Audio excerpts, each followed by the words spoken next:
Hello friends, welcome to our channel SSC lover. आज हम SSC CGL 2022 के previous paper solve करेंगे math के। तो चलिए बिना टाइम वेस्ट किए हुए चलते अपने प्रश्न की तरफ। और हाँ, यदि आप मेरे इस चैनल पर नए वेट कर रहे हो तो इस चैनल को सब्सक्राइब कर लें और बेल आइकन को भी प्रेस कर लें, जिससे कि आपको टाइम पर नोटिफिकेशन मिलता रहे। आप ऐसा ना समझें कि ये सीजीएल 2022 के हैं, लेकिन ये आपके एसएससी सीएचएसएल, क्योंकि सीजीएल प्री और सीएचएसएल दोनों एक ही होता है लगभग। और एमटीएस में भी अच्छे क्वेश्चन पूछे आते हैं और सीपीओ है, इन सब का पैटर्न लगभग सेम ही होता है। तो ये आपको हर एग्जाम में बेनिफिशियल होने वाले हैं।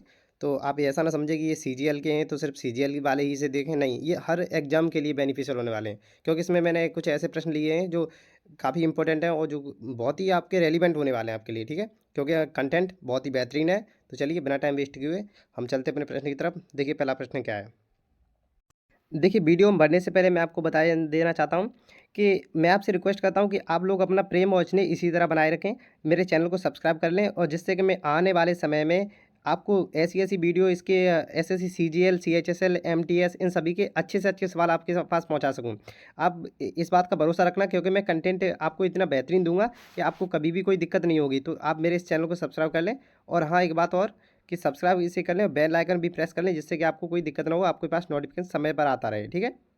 देखिए, मैंने इस चीज़ पर काफ़ी वक्त दिया है, जिससे मुझे भी अंदाज़ है और अभ्यास है इस चीज़ का कि कहाँ से कैसे प्रश्न बन सकते हैं आपके लिए एग्जाम में, कौन सा प्रश्न किस एग्जाम के लिए थोड़ा इंपॉर्टेंट है या ज़्यादा इंपॉर्टेंट है, वो मैं वीडियो में भी बता देता हूँ आपको, किसे आप बीबीआई मार्क कर लें। तो ऐसा नहीं है कि आपको कुछ भी पढ़ा दिया जाए, मैं आपको बताता हूँ, रेलिवेंट ही कंटेंट बताता हूँ आपको, ठीक है। तो चलिए फिर बढ़ते हैं अपनी वीडियो में। देखिए, इस प्रश्न को पढ़िए, इसमें क्या कह रहा है। दो वृत्त एक दूसरे को टी पर बाह्य रूप से स्पर्श करते हैं। आर एस एक ऐसी प्रत्यक्ष ओवेनिष्ठ स्पर्श रेखा है जो वृत्तों को बिंदु पी और क्यू पर स्पर्श करती है। टी पी क्यू 42 डिग्री है, तो पी क्यू टी ज्ञात कीजिए। देखिए, आपको इसका मैं बेस्ट सॉल्यूशन बताऊंगा, और ये आपने पहले नहीं पढ़ा होगा थ्योरी, तो आप समझ लीजिए। देखिए, मेरे पास ये दो, इसने कहा है वृत्त हैं, ये आपको दो वृत्त मैंने ले लिए, ठीक है। ये वृत्त पहला, एक मिनट, ये दो वृत्त हैं, ठीक है। दोनों बाह्य रूप से स्पर्श करते हैं, ध्यान से देखना इस चीज़ को, बाह्य रूप से स्पर्श करते हैं। अब उसने कहा है कि दोनों बाह्य रूप से आर एस एक इस पर प्रत्यक्ष वनिष्ठ है। आर एस, ये मैंने मान ली आर एस कोई रेखा है, एक मिनट, आर एस कोई सीधी रेखा है जो दोनों को स्पर्श कर रही है, काट नहीं रही है, स्पर्श कर रही है, ठीक है। अब देखिए ध्यान से, अब इसने क्या बोला है, टी पर ये कोई बिंदु है जिस पर ये स्पर्श करते हैं दोनों आपस में। देखिए क्या कर रहा है, टी पर बाह्य रूप से, तो मैं यहाँ पर टी से मान लेता हूँ, ये टी बिंदु है, ये यहाँ पर ये टी पॉइंट है, ये यहाँ पर ये स्पर्श कर रहे हैं। तो आप मेरी बात ध्यान से देखना, ये टी पर यहाँ स्पर्श कर रहे हैं, तो फिर ये क्या होगा यहाँ पर, देखिए आप इसे यहाँ से इसे मिलाएं यूँ, और यूँ इसे मिलाएं इस तरह से, ठीक है। अब ध्यान से देखना, अब ये यहाँ आपको ये प्रॉपर्टी याद रखनी है।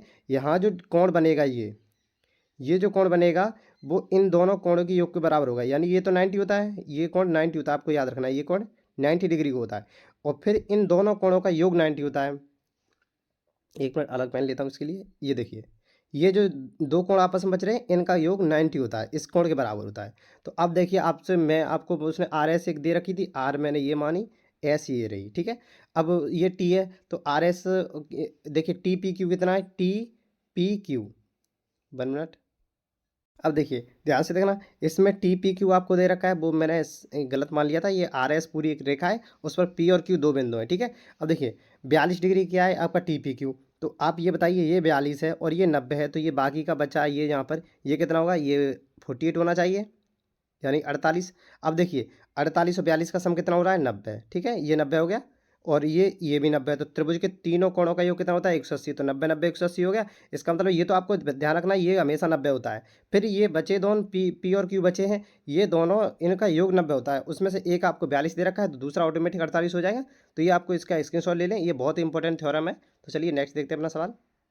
अब इस सवाल को देखिए, ये भी बहुत इंपॉर्टेंट सवाल है और इसकी प्रॉपर्टी आपको बताऊंगा। आप देखते ही सवाल को इसका आंसर दे सकते हैं। देखिए पहले समझिए, त्रिभुज एल एम एन में एल और एन के समद्विभाजक, ठीक है, ध्यान से देखना, समद्विभाजक 112 डिग्री के कोण पर प्रतिच्छेदित करते हैं। कोण एम का मान ज्ञात कीजिए। यहाँ कोण है, ये फोर नहीं है, यहाँ कोण, ठीक है। कोण एम का मान ज्ञात कीजिए। देखिए पहले समझिए, मैंने ये ड्रॉ किया, सॉरी त्रिभुज बनाना है। देखिए यहाँ त्रिभुज में ड्रॉ किया, ध्यान से देखना इसे। अब वो इसमें क्या कह रहा है, एल और ये मैंने मान लिया एल एम एन, एल और एन, ये एम है मेरा, ठीक है। देखिए अब वो कह रहा है आपसे कि एल और एन के समद्विभाजक, इनके दो समद्विभाजक कहाँ मिलते हैं, ये यहाँ पर मिलते हैं कितने, 112 डिग्री पर। ठीक है, अब आपको एक चीज़ याद रखनी है, जब भी किसी कोण के समद्विभाजक जिस बिंदु को काटते हैं, जिस पर मिलते हैं, वो हमारा इंसेंटर होता है, यानी अंत केंद्र होता है। तो ये मेरा क्या हो गया, अंतर केंद्र, इंसेंटर हो गया। आई से डिनोट कर रहा हूँ इसे। अब एक बात प्रॉपर्टी याद रखना कि इंसेंटर पर बना कोण ये, और इस ऊपर बने कोण का कितना होता है, 90 प्लस a/2 ये होता है, 90 प्लस a/2। ठीक है, ए की जगह मेरा m है, मैं m रखूंगा यहाँ पर। तो देखिए अब यहाँ से आप इसे लगा सकते हैं। देखिए 90 प्लस a/2 कितना है, देखिए 90 ये, और a/2 बराबर कितना है मेरे पास, या आप इसे m ही लिख लें, जब m है आपके पास तो m ही लिखिए इसे। ये होगा 90 प्लस m/2 बराबर 112। ठीक है, अब देखिए आप इसे घटाइए, उस तरफ जाएगा तो ये कितना बचेगा, 112, ये 22 बचा। तो m/2 कितना हो गया, m/2 हो गया 22। तो m बराबर कितना हो जाएगा, यहाँ दो इसमें गुणा कराएगा या डायरेक्ट इसे, 22 दूनी 44। तो ये m का मान मेरा कितना आ गया, 44 आ गया, m आ गया मेरा 44, 44।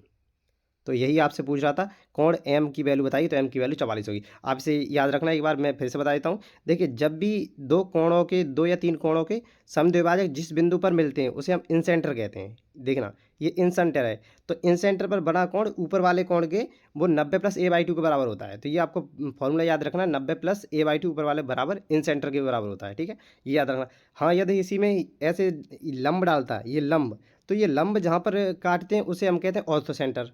ठीक है, ये आपको याद रखना है। ठीक है, तो चलिए नेक्स्ट देखते हैं सवाल। ये आप दोबारा से फिर से देखना, इसके स्क्रीनशॉट ले लेना, आप समझ में आ जाएगा। ठीक है, नेक्स्ट देखिए। चलिए देखते हैं अपना नेक्स्ट प्रश्न। देखिए क्या कह रहा है, केंद्र ओ वाले एक वृत्त का व्यास ए बी है, सी और डी दो ऐसे बिंदु हैं जो ए बी के दोनों ओर वृत्त की परिधि पर इस तरह से स्थित हैं कि सी ए बी 42 डिग्री और कोण ए बी डी 57 डिग्री, ये कोण है, यहाँ पर एंगल कर लीजिए, 4 नहीं है, 57 डिग्री है। C A D C B D के मापों में अंतर बताइए। देखिए तो इसे कैसे करेंगे, आप पहले इसका फिगर बनाइए, इसे आप इसे पढ़ लिया सवाल। अब देखिए आपसे जैसा जैसा बोल रहा है वैसा वैसा कीजिए। आप पहले क्या कर रहा है, एक वृत्त बनाइए, इसमें वृत्त मैंने बना लिया। ठीक है, ध्यान से देखना, ए बी क्या है, इसका व्यास है, व्यास हमेशा सेंटर से होकर गुजरता है, ये आपको पता होना चाहिए, व्यास। ठीक है, और एक चीज़ और आप याद रखना, अर्धवृत्त में बना कोण समकोण होता है। जैसे कि ये मैं एक्स्ट्रा जानकारी दे देता हूँ, ये यदि कोण बनेगा या परिधि पर टच चाहिए तो ये 90 डिग्री होगा, अर्धवृत्त में बना कोण 90 डिग्री होता है। ठीक है, याद रखना ये। चलिए ये एक्स्ट्रा इन्फॉर्मेशन थी आपके लिए। अब देखिए क्या कह रहा है, सी और डी दो ऐसे बिंदु हैं जो ए बी के दोनों तरफ हैं, एक तरफ सी है तो एक तरफ डी है। अब देखिए सी ए बी कितना दे रखा है आपको, यहाँ पेन चेंज करके बताता हूँ अभी। देखिए सी ए बी, मैंने यहाँ सी ये यहाँ से ड्रॉ किया। अब देखिए सी, ये सी है, सी ए बी कितना दे रखा है आपको, 42 डिग्री। तो देखिए यहाँ पर 42 डिग्री है सी ए बी, इसे ध्यान से देखना, ये है 42 डिग्री। ठीक है, ये 42 डिग्री है। अब देखिए क्या कह रहा है, कोण ए बी डी, ये कोण है यहाँ पर, कोण ए बी डी कितना है, 57 डिग्री। ए बी डी कहाँ पर है, ये देखिए, इसे एक मिनट, ए बी डी, इसे मैं डी मान लेता हूँ। देखिए ए बी डी कितना है, 57 डिग्री, ये है 57 डिग्री, ये 57 है। अब आपसे ये जो कोण सी और डी पर बनेंगे, इनके दो का अंतर पूछ रहा है। कोण है सी ए डी और ये बनेगा सी बी डी, इनके अंतर। अब देखिए कैसे निकालेंगे, पहले आप इसे एक काम करें, इसे पूरा ड्रॉ कर लें। देखिए आप इसे यहाँ से मिला सकते हैं, देखिए इसे यहाँ पर मिलाइए और इसे यहाँ से यहाँ मिलाइए। ठीक है, यहाँ थोड़ा तिरछा हो रहा है, आप मैनेज कर लेना। अब देखिए मेरी बात ध्यान से सुनना, यहाँ पर मैंने अभी आपको बताया था कि अर्धवृत्त में बना कोण समकोण होता है, यानी कि ये सी पर जो एंगल बन रहा है, मैं आपको बताता हूँ अभी। इसे इस कलर से देखिए, ये जो बन रहा है, ये ग्रीन ग्रीन बन रहा है, ये 90 अंश का होगा। मैंने अभी बताया था कि अर्धवृत्त में बना कोण कितना होता है, 90 डिग्री का होता है। तो ये 90 हो गया, ध्यान से देखना, ये 90 हो गया। अब पहले से आपको कौन सा दे रखा है, सी ए बी, आपको सी ए बी कितना दे रखा था, 42, ये 90, तो ये कितना बचा आपको पता है, ये 48 बचा। ये कौन सा, सी बी ए, ये 48 बचा। ठीक है, एक मिनट में इसे लिखता हूँ यहाँ पर, देखना ये वाला कोण ये कितना है, 48, इसे दूसरे पेन से लिखता हूँ। ठीक है, ये 48। ठीक है, अब देखिए, अब ये इसके तीनों कोण हो गए। अब ध्यान से देखना, ये 90 है, और ये नीचे वाले अर्धवृत्त में, ये वाला ध्यान से देखना, ये वाला ये नीचे वाले अर्धवृत्त में, तो ये भी 90 होना चाहिए। और आप इस तरह नहीं सोच सकते, तो एक देख लीजिए साइकिल की, ये साइकिल क्वाड्रेटर बन रहा है, तो आमने सामने कोण 180 होता है, तो ये भी ये सी वाला 90 है, तो डी वाला भी 90 होगा। ठीक है, ध्यान से देखना। अब देखिए ये 90 हो चुका है और ये 42 है, और ये यहाँ पर ये दोनों कोण आ चुके हैं मेरे पास। देखिए एक तो है ये कोण, ये ए सी, सॉरी ए बी सी और ए बी डी, दोनों आ चुके हैं, ये देखिए ये दोनों आ चुके हैं, ये दोनों यहाँ पर कौन है, तो ये इनका सम कितना होगा, देखिए 7 8 5 7 8 15 हासिल और 5 4 9 105, ठीक है, ये 105। अब देखना आपसे कौन कौन सा पूछा था उसने, सी बी डी, ध्यान से देखना सी बी डी कहाँ पर है, सी बी डी, ये पूरा कोण, ये पूरा कोण देखना, यहाँ से ब्लैक से करता हूँ, C B D, C B D ये आपसे पूछ रहा था, सी बी डी, ये देखिए ये कितना हो गया, सीबीडी, सीबीडी 105 हो गया, क्योंकि इसमें से ए बी सी कितना था मेरा 57, वो सॉरी 48, और ये था ए बी डी 57, ये दोनों जोड़ के कितना हो गया 105। अब देखिए पहला कोण आ चुका है मेरा, जो उसने पूछा था सीबीडी, ये सीबीडी मेरा निकल के आ चुका है 105, ठीक है सीबीडी। अब मुझे और क्या निकालना है, C A D, C A D, अब मुझे ये कोण निकालना है, ये कोण। अब ध्यान से देखना, मैंने अभी बताया था ये क्वाड्रिलेटरल है, तो ये सामने आमने सामने कोण 180 होंगे, जब ये 105 का है तो ये बाकी का बच्चा कितना, ये 75 का होगा, जब ये 105 का है तो ये 75 का होगा, तो देखिए सी ए डी कितने का हो गया, सी ए डी हो गया 100, ये 5 का है तो ये 75 का होगा, 75, ठीक है। तो आपसे यही पूछ रहा था कि सी ए डी कितना होगा, देखिए सी ए डी ये 105 हो गया, ये 75 हो गया। अब देखिए, अब मैं आपको एक चीज़ और बताता हूँ, आपके पास ये कौन दिया था, सी ए बी, अब वो आपसे ये भी पूछ सकता है बी ए डी, जब ये पूरा 75 है और ऊपर वाला 42 है, तो इसमें से घटाकर नीचे वाला निकाल सकते हैं आप, ठीक है, ये 33 नीचे वाला 33 आ जाएगा, तो इस तरह से भी आप निकाल सकते थे, यानी कि कोण बी ए डी 33 आ जाएगा, यहाँ पर ये कोण बनेगा, ये 33 बनेगा। अब आपको ये पता हो चल गया, देखिए मैं एक बार फिर से फिगर ड्रॉ करता हूँ, आपको शायद थोड़ा ना समझ में आया होगा, देखिए ध्यान समझना, मैंने ये बनाया, ठीक है। अब देखिए उसने कहा था ये ए बी एक व्यास है, इसमें यहाँ पर ये कोण बना है और एक यहाँ बना है, मैंने इसे दोनों को मिला दिया, मिक्स कर दिया, देखिए एक क्वाड्रिलेटर बना, क्वाड्रिलेटर, यहाँ पर कोण था 57 डिग्री, 1 मिनट 57, ये 57 था, ये 57 डिग्री था, 57, ठीक है। और यहाँ आपको पता है 90 डिग्री होता है, अर्धवृत्त में बना कोण 90 डिग्री होता है, ठीक है। और ये कितना था मेरे पास, 1 मिनट, यहाँ कौन कौन से थे, अभी 1 मिनट, देखिए ये सी ए भी था 42 डिग्री, ठीक है। अब देखिए ये 90 है, ये 42 है, तो ये ऑटोमेटिक 48 बचेगा, ये वाला, ये 48 बचेगा, क्योंकि तीनों का सम 180 होता है, ठीक है। तो ये 48 हो गया, ध्यान से देखना। अब ये 48 है और ये 90 है, ध्यान से देखना, ये 90 है और ये कितना 57, तो आप देख रहे हैं ये 57 है इसमें, ये 57, ये 90, तो बाकी का बचा इसे 57 करने के लिए ये 33 होगा, ये 33 डिग्री होगा। अब आपसे ये दोनों मिलाकर पूछ रहा है, तो 42 और 33 कितना होता है, ये 75 होता है। तो देखिए सी ए डी कितना हो गया, 75 हो गया, सी ए डी की वैल्यू आ गई 75। अब सी बी डी, सी और बी और डी, ये वाला देखिए ब्लैक से मैं कर देता हूँ, देखिए C B D, C B D, ये सी बी डी कितना हो गया, देखिए ये 57 और 48, इन दोनों को ऐड कीजिए, 7 8 15 हासिल 1, 5 4 9 1 10, तो 105, तो ये 105 हो गया, ये 75 हो गया, ऐसे भी निकाल सकते हैं आप, ठीक है। चलिए नेक्स्ट देखते हैं, उम्मीद करता हूँ ये आपको समझ आ पाया होगा मैं सवाल को। अब इस सवाल को देखिए, ये मोस्ट इंपॉर्टेंट सवाल है, सीजीएल में पूछा गया है, ये सब सीजीएल के ही हैं, ऐसा नहीं है ये सीजीएल के हैं तो और किसी एग्जाम के लिए बेनिफिशियल नहीं है। आप एसएससी जीडी के हैं तब भी इन्हें देखिए, और आप सीएचएसएल के हैं तो आप सीएचएसएल वाले तो इसे बिल्कुल भी ना छोड़ें, ठीक है। सीएचएस वाले और एमटीएस में तो इतना हाई नहीं, पर लेकिन अच्छे क्वेश्चन एमटीएस में पूछे जाते हैं, सीएचएसएल और सीजीएल और सीपीओ, इन दोनों के लिए तो ये पैनेसिया होने वाला है, रामबाण होने वाला है, ठीक है। तो चलिए देखते हैं इस सवाल को कैसे करेंगे आप क्या अप्रोच लगाएंगे। देखिए, वह सबसे बड़ी संख्या कौन सी है जिससे 156, 181, 331 को विभाजित करने पर प्रत्येक स्थिति में शेषफल 6 आता है। तो देखिए पहले आप ये संख्या देखिए, ये इतनी है, तीनों संख्या अलग अलग आपको दे रखी हैं, शेषफल कितना आ रहा है 6, तो आप एक काम कीजिए, ये शेषफल कब आता है, देखिए पहले मेरी बात समझिए, मैंने किसी संख्या को, जैसे मैंने 15 है, 15 को मैं 6 से भाग दे रहा हूँ, 6 से, अब देखिए 6 से 6 दूनी 12, बचा कितना 3। अब ये 3 वही तो है जिसमें ये भाग नहीं जा सकता, ये एक्स्ट्रा है, या तो मैं इसमें और 3 जोड़ दूँ तब ये यहाँ पर 6 से डिवाइड हो जाएगा, या इसमें से ये 3 घटा दूँ, ध्यान से ना, ये जो एक्स्ट्रा चीज़ है वो इसमें से घटा दूंगा 6 में 15 में से, तभी तो ये 6 से घटेगा, क्योंकि ये एक्स्ट्रा आया है। तो देखिए यहाँ पर यही प्रोसेस यहाँ होने वाला है कि ये 156 और 181 और 331 में से 6 बचता है, जब भी मैं इसे डिवाइड करूँगा तो वो 6 बचेगा, तो उस 6 को मैं हटा दूँ इनमें से, तो ये संख्या डिवाइड हो जाएगी किसी एक से, और वो किससे होगी, वो इसके HCF से होगी। ध्यान से मैं सुनना मेरी बात को। अब देखिए 156 में से 6 निकालूंगा, 150 बचेगा, 181 में से 6 निकालूंगा, 175 बचा, ठीक है। और 331 में से निकालूंगा ये 6, तो 325 बचा। अब देखना, अब ये संख्या एक ऐसी संख्या है जो इसे के HCF से डिवाइड करूंगा तो इसमें कोई विशेष नहीं बचेगा।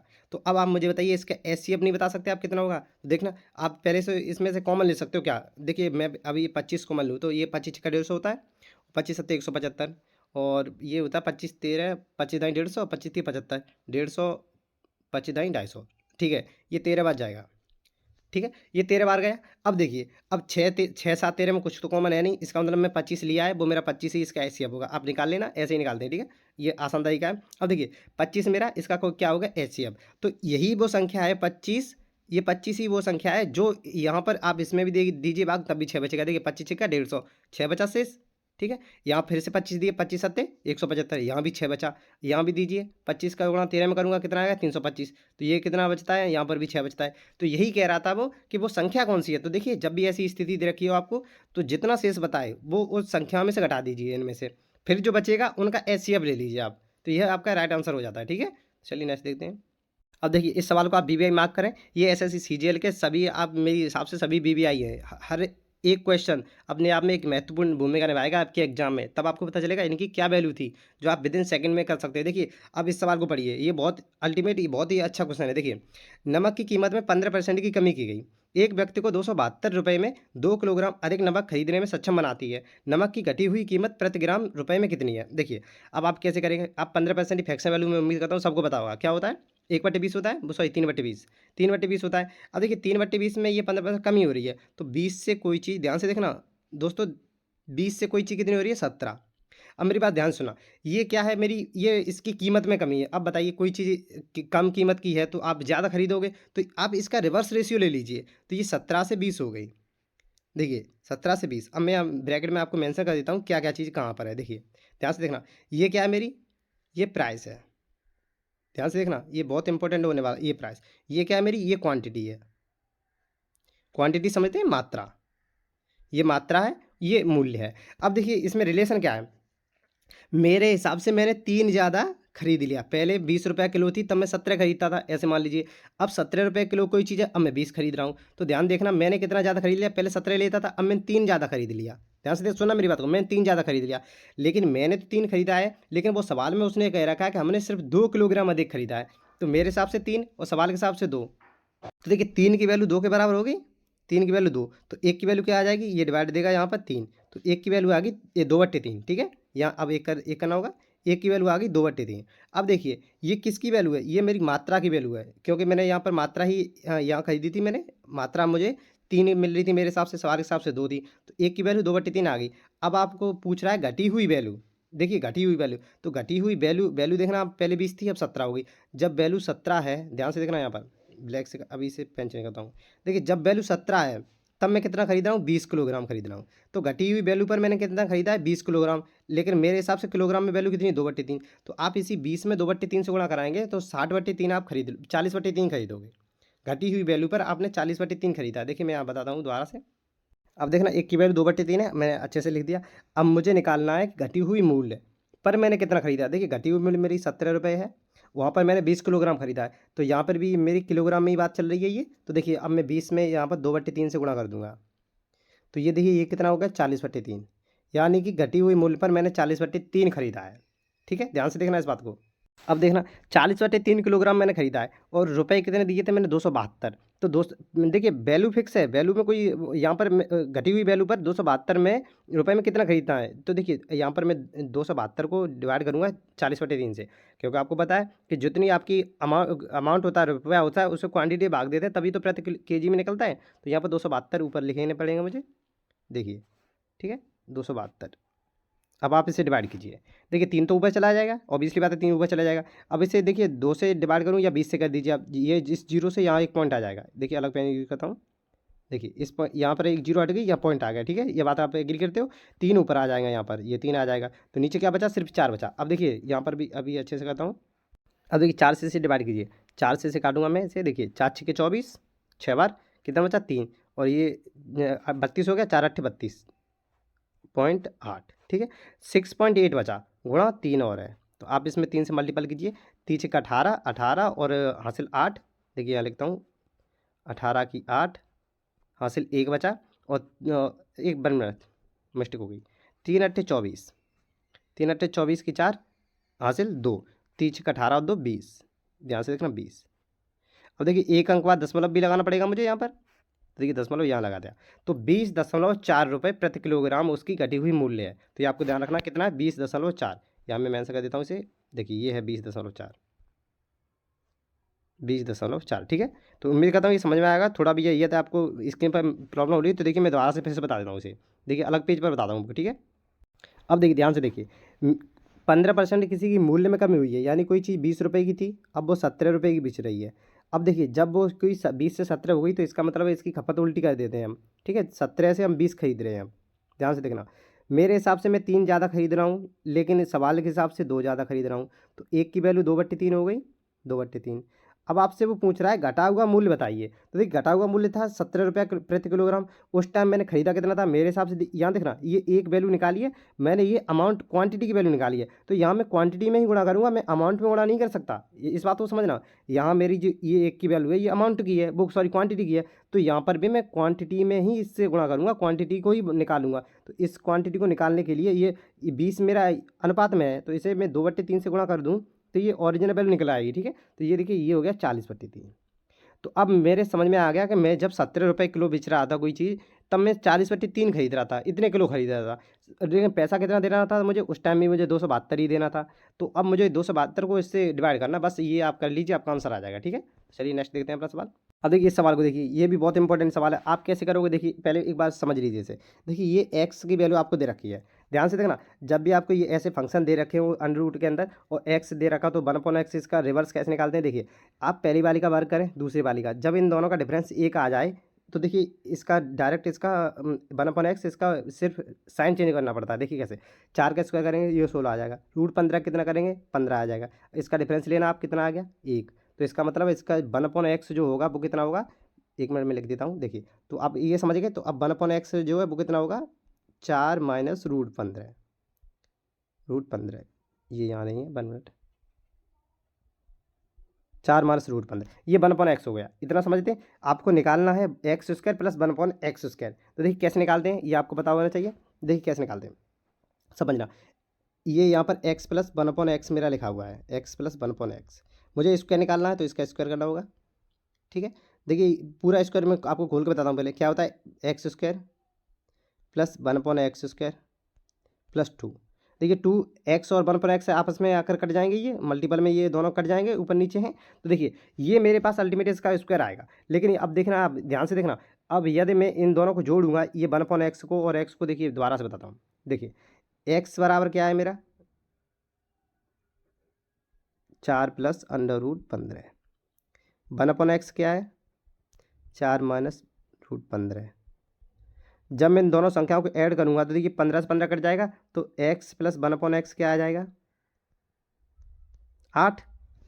देखिए अब ये अच्छी तरह आपकी समझ में आएगा, 8 आ गया। अब देखिए मुझे इसका स्क्वायर करना है, तो इसका स्क्वायर क्या होता है x² प्लस 1/x² प्लस 2, तो इधर भी स्क्वायर करना होगा, इधर भी करना होगा, तो इधर क्या हो जाएगा, देखिए ये 64 हो जाएगा, 8 का वर्ग कितना होता है 64, 64 हो जाएगा, और इस तरफ जो 2 बचेगा वो इस तरफ माइनस हो जाएगा, इस तरफ आकर के, तो कितना आ जाएगा 62।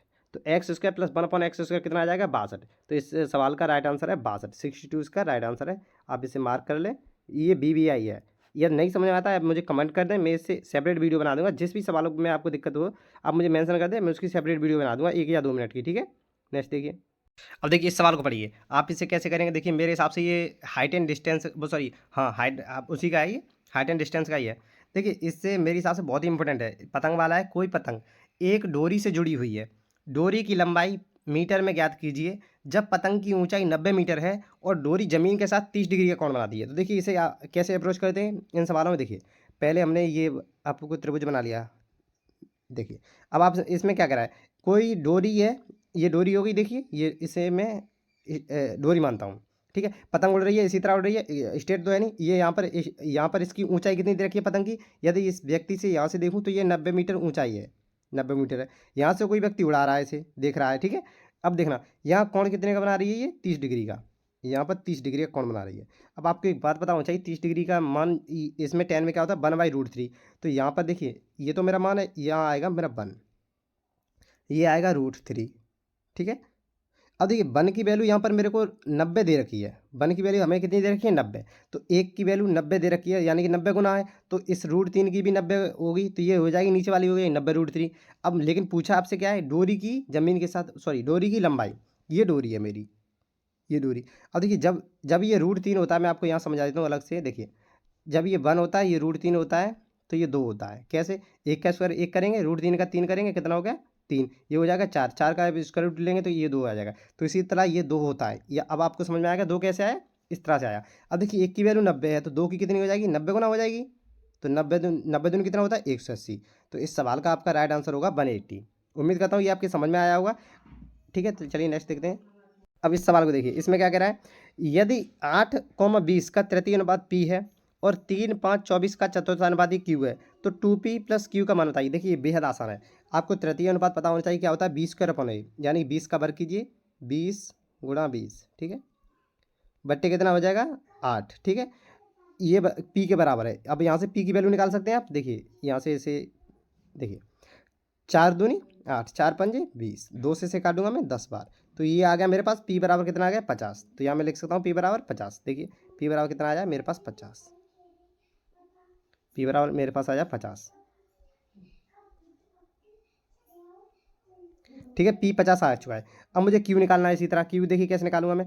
अब क्यू में क्या होता है, अब ये तो पी 50 आ गया। अब इसे मैं अरेंज करता हूँ 1 मिनट। अब देखिए, अब इसे देखिए, ये आपको पी का मान निकल चुका है। अब देखिए अब क्या करा है, अब इसमें चतुर्थानुपाती निकालना है।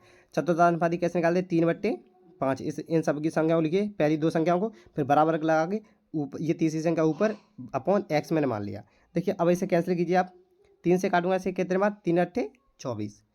ये 5 इसमें मल्टीप्लाई कराएगा तो एक्स बराबर कितना निकल कर आएगा, यहाँ से एक्स बराबर निकल कर आएगा, एक्स बराबर 8×5 = 40।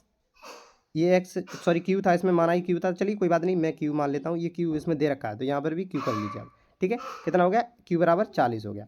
क्यू बराबर 40 निकल रहा है। अब आपसे पूछ रहा है 2p प्लस क्यू। देखिए 2p, पी कितना 50, 50 का 2 गुना कितना हो जाएगा 100, प्लस क्यू कितना है आपके पास 40, तो कितना हो गया 140। तो ये 140 आपका राइट आंसर हो जाएगा।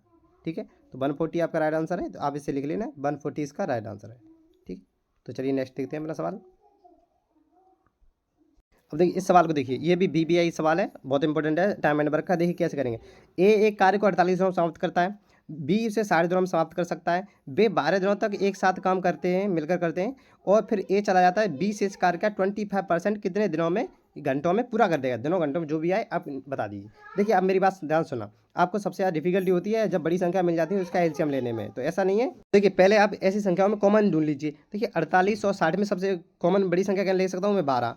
ठीक है, आपको बता रहा हूँ। देखिए और यहाँ 4 बचेगा, यहाँ 5 बचेगा। अब देखिए 4, 5 में कुछ कॉमन नहीं है तो इसका मल्टीपल कीजिए, 5 × 20। अब 20 का गुणा 12 में, अब तो कह सकते हैं 12 × 24, 240 हो गया, तो इसका एलसीएम आएगा 240। ठीक है, इस तरह आप कर सकते हैं। तो देखिए अब इसे आप पहले पढ़ लीजिए पूरा सवाल। ये इतने दिनों में तक साथ करते हैं, 12 दिनों तक। ए और बी साथ करते हैं, 20 से चला जाता है तो शेष, सॉरी ए चला जाता है, शेष का बी कितने दिनों में करेगा 25%। तो अब देखिए आपने समझ लिया। अब देखिए मैं यहाँ पर थोड़ा आपको बड़ी सलाह लेता हूँ। अब देखिए समझ चुके हैं आप। तो देखिए 240 तो इसका एलसीएम हो गया 240। ए कितने दिनों में करता था 48 दिनों में, तो उसे कितना समय लगेगा। देखिए 48 है तो मैं इसे 12 चौक और यहाँ कितना बचता, 1 मिनट या 1 मिनट अभी बताता हूँ। देखिए अभी रुकिए, पेन चेंज करता हूँ। देखिए वो 48 दिन का था, इसमें 48 से भाग दीजिए तो ये कितना 5 बार जाएगा। ठीक है, 48 पंजे, और इधर कितना था 60, तो ये कितना बच जाएगा 6 चौक 24, ये 4 बार जाएगा। अब देखिए दोनों की आपके पास एफिशिएंसी आ चुकी है। अब कहा क्या गया आपसे कि दोनों ने 12 दिन तक काम किया है एक साथ। देखिए ये 5 करता है, ये 4 करता है, कितना करेंगे 9। तो 12 के हिसाब 9 के हिसाब से 12 दिन में कितना कर देंगे, 12 नंबर 108। दोनों कितना कर देंगे मिलकर 108 काम दोनों ने कर दिया है। ठीक है, ध्यान रखना 108 कर चुके हैं ये। 240 में से 108 कर चुके हैं, बचा कितना आपके पास, रिमेनिंग कितना बचा 132। ध्यान से सुना, 132 बचा है। अब वो आपसे कह रहा है 132 को इसका 25% आपसे बी को कराना है। तो ये 25% का मतलब होता है 1/4। ध्यान से देखना, इस 1/4 अब ये हो गया मेरा 25%, इसका आप किससे कराना, बी से। तो बी की एफिशिएंसी कितनी है 4, तो ये 4 के हिसाब से कितने दिन में करेगा। अब इसे देखिए 4 से डिवाइड कीजिए, 4×3 = 12, कितना बचा 4×3 = 12, 33/4। 33/4 का मतलब होता है 8 सही 1/4। 8 सही 1/4 दिन लगेंगे इसे। ठीक है, ध्यान सुनना, 8 सही 1/4 दिन। अब आपके पास ये ऐसा ही ऑप्शन में यहाँ दिन दे रखा हो तो आप इतने ही समझ छोड़ दें कि 8 सही 1/4 दिन। और यदि दिन और घंटे दोनों दे रखे हो तो देखिए 8 सही 1/4, 1/4 दिन का मतलब होता है कि एक दिन में कितने 24 घंटे होते हैं, उसके चौथे हिसाब को लेना है तो 6 घंटे हो गए। तो इसका मतलब है 8 तो दिन लगेंगे इसे, ठीक है, प्लस 6 घंटे और लगेंगे, 6 घंटे। तो ये इस तरह से ये सवाल होगा, 8 दिन 6 घंटे इसका राइट आंसर होगा। सवाल देख लीजिए आप इसे, 8 दिन 6 घंटे। ठीक है, तो उम्मीद करता हूँ ये आपकी समझ में आया होगा सवाल। ये 8 दिन और 6 घंटे इसका समय, 8 दिन, 8 डेज और 6 आवर। ठीक है, तो चलिए अपनी नेक्स्ट सवाल देखते हैं। ये देखिए, ये बेहद आसान सवाल है, आसान है, इंपॉर्टेंट भी है। देखिए, एक व्यक्ति ने एक वस्तु को 18% या पर बेचा। यदि वह इसे 960 अधिक में बेचता तो उसे 12% का लाभ होता। यदि वह 3840 में बेची जाती है तो लाभ लाभ प्रतिशत बताइए। देखिए, आपसे कह रहा है पहले तो उसने 18% हानि पर बेचा। यदि वह 18% लाभ 960 में बेचता है तो उसे 18% लाभ होता है, वो सॉरी 12%। अब देखिए, इन दोनों का डिफरेंस लीजिए। देखिए, ये 12% लाभ है, प्लस है, ये माइनस है 18%। ये अंतर बताया मैंने, अंतर ले रहा हूँ किसका, माइनस के 18 का। अब इसका अंतर कितना हो जाएगा, ये माइनस माइनस ये अंदर प्लस जाएगा, तो 18 और 12 कितना हो गया, 30। अब देखिए 30 की वैल्यू आपको कितने दे रखी है, 960। 960 यहाँ ये कितना होता है, जीरो से जीरो काट सकता हूँ मैं। ठीक है, ये 3 3 9, 3 दूनी 6, 32। एक की वैल्यू आ गई 32, तो 100 की वैल्यू कितनी आएगी, 3200। ठीक है, यानी कि मेरा CP 3200 था। अब कोई मैंने 3200 की चीज़ मैं 3840 में बेच दी, मैंने कितने का लाभ लिया, 640 का। ऑब्वियसली बात है, मैंने 640 का लाभ लिया है। कितने पर लिया है, 3200 पर। तो मेरा 100 पर ये लाभ कितना हो जाएगा, ये आपको सिर्फ बताना है। अब देखिए, जीरो से जीरो कैंसिल आउट। ठीक है, अब इसे काट दीजिए, 32 दूनी 64 होता है, तो 20% है मेरा, फिर दोबारा से मुझे लाभ हो गया जब मैंने इसे 3840 में बेचा है। तो ये आसान सवाल था। बस आपको ये ध्यान रखना है, यहाँ हानि है या माइनस है, या माइनस में हानि है, ये प्लस में लाभ है, तो इन दोनों को जोड़ दीजिए आप। और यदि दोनों लाभ लाभ दे हों तो अंतर ले लीजिए, और दोनों हानि दी हो तब भी उन्हें घटा दीजिए। और यदि हानि और लाभ दे रखे हो तो दोनों ऐड हो जाते हैं। ठीक है, ये आपको विशेष ही ध्यान रखना था यहाँ पर। तो आज यहीं तक रखते हैं, और उम्मीद करता हूँ ये आपको समझ में अच्छे से आया होगा। नहीं आया हो, कोई भी क्वेरी हो, आप मुझे ये इस पे कमेंट में आप बता सकते हैं कि इस सवाल को आप दोबारा से करा दीजिए, या मैं इसकी नेक्स्ट वीडियो बना दूंगा। ठीक है, तो सपोर्ट करते रहिए। तो चलिए मिलते हैं फिर नेक्स्ट वीडियो में।